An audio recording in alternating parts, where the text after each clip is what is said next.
What's going on, everybody? Happy Thanksgiving. Happy Thursday. So, I know I said I wasn't going to do any content today, but I decided to because I realized something today. I hadn't looked at the line at all this week for the game on Sunday, and even though it's Thanksgiving week, this terrible football team still plays a football game, so I'm going to get you guys prepared for this game. Obviously, game preview takes place tomorrow, as we always do here on Fridays, but I wanted to get you guys prepared for this Broncos matchup, kind of what you should expect. And if you're looking at that line on ESPN and you see that it's 6, or in some sports books it's 5.5, I wanted to let you know like why it is that. So we're going to dive into kind of what the Broncos' last matchups have looked like.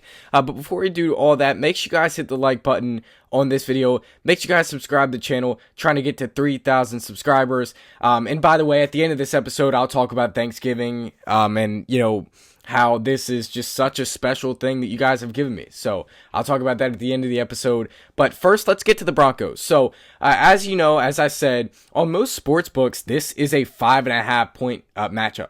And obviously the Broncos are favored. This is on Sunday Night Football. This is Commanders and Broncos, and there's no Jaden Daniels. We know he's not playing, but the Commanders are getting back Terry McLaurin. It does seem, he said he plans to play in a press conference yesterday, a media scrum yesterday. He said he plans to play, so this is a very interesting game. Nobody expects the Commanders to win this game, but the lines are much closer than you'd expect, and there's a few reasons for that, because I mean, even if you look at the ESPN app, Denver has a 58% chance to win. Washington has a 40% chance to win. You might look at that like me and be like, what the heck, man? Like, how? And that's because of the Broncos' recent performances. They have been bad.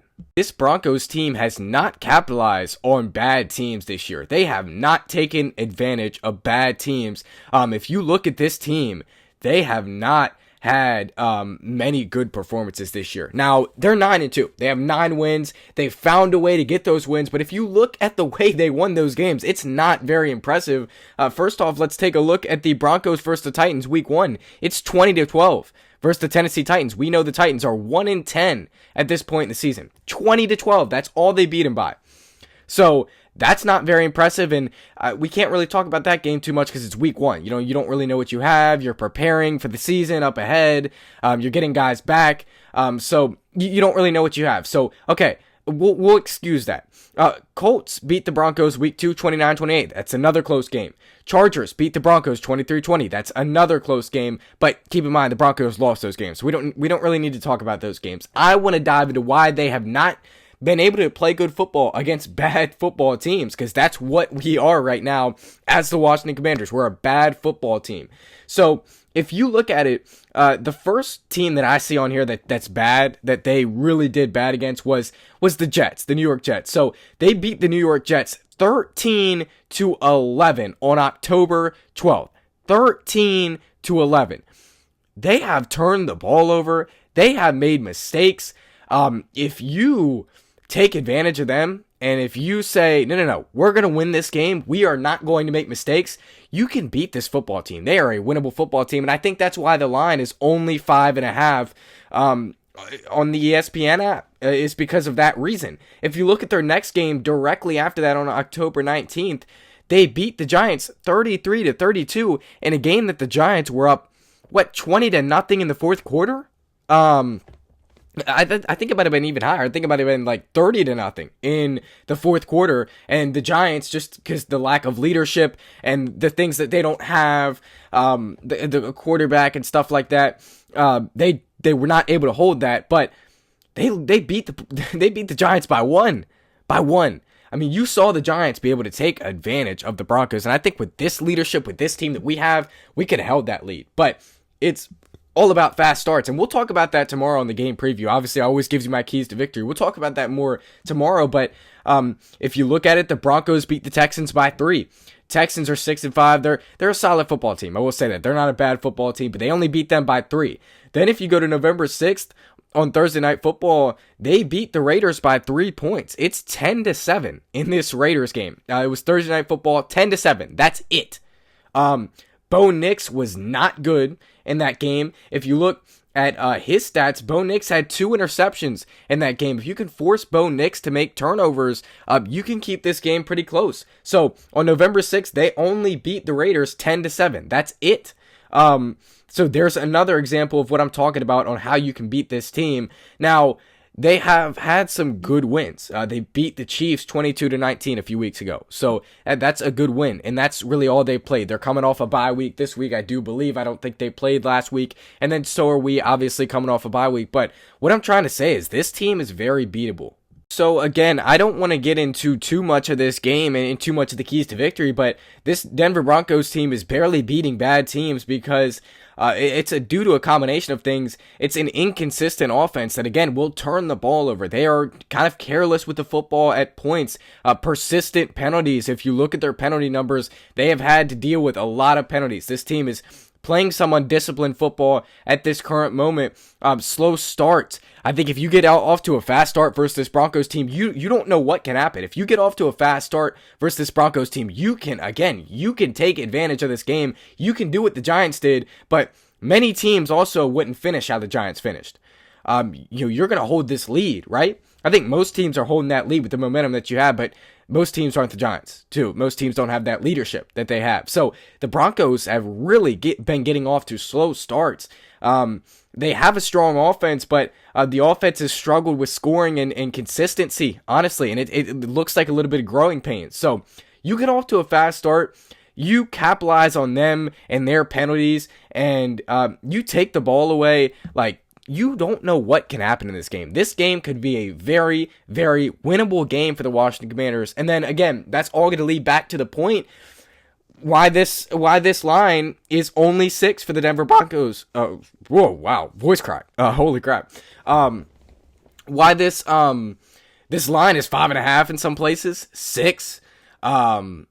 So it's crazy. I mean, you can beat this football team. They're a very beatable football team. So I'm not going to go too much further into this matchup, but I just wanted to let you guys know, like, this is a winnable game for the Washington Commanders. This is a game that the Commanders can win.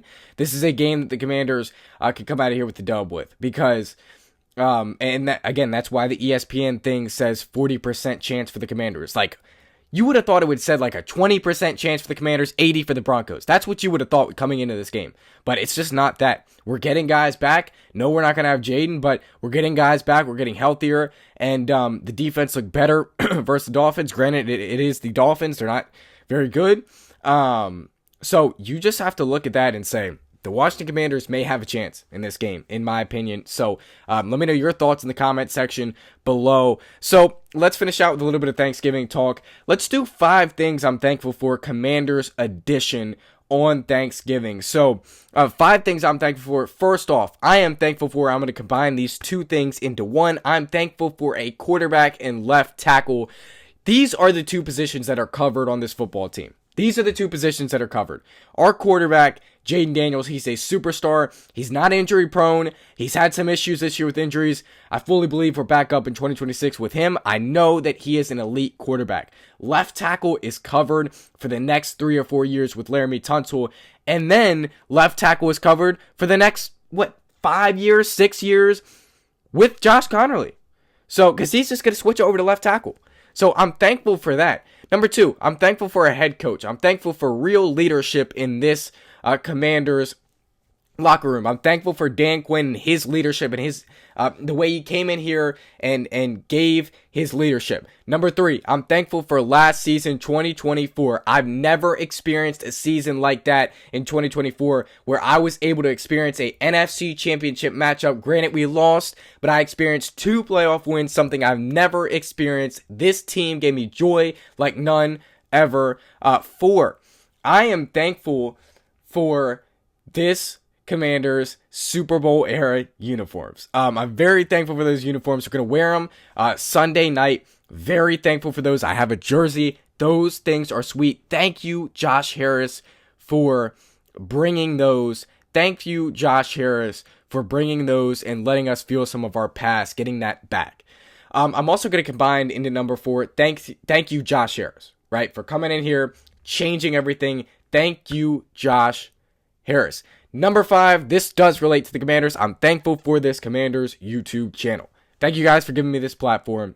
thank you for all the subscribers, we've gained a lot of subscribers. Thankful for the support from you guys. I know I have a lot of people. Just give some shout outs here. Lil C. White, Steve Hatfield, John. There's a bunch of guys I can name, and I can't really remember all of them, but Tony. There's a bunch of just relationships that we've built, and we're going to continue to build them, including Sunday night for the watch party. So those are 5 things I'm thankful for. Let me know your things in the comment section, and overall talk about this team in the comment section. I'll be chilling today, watching football, eating food, chopping it up.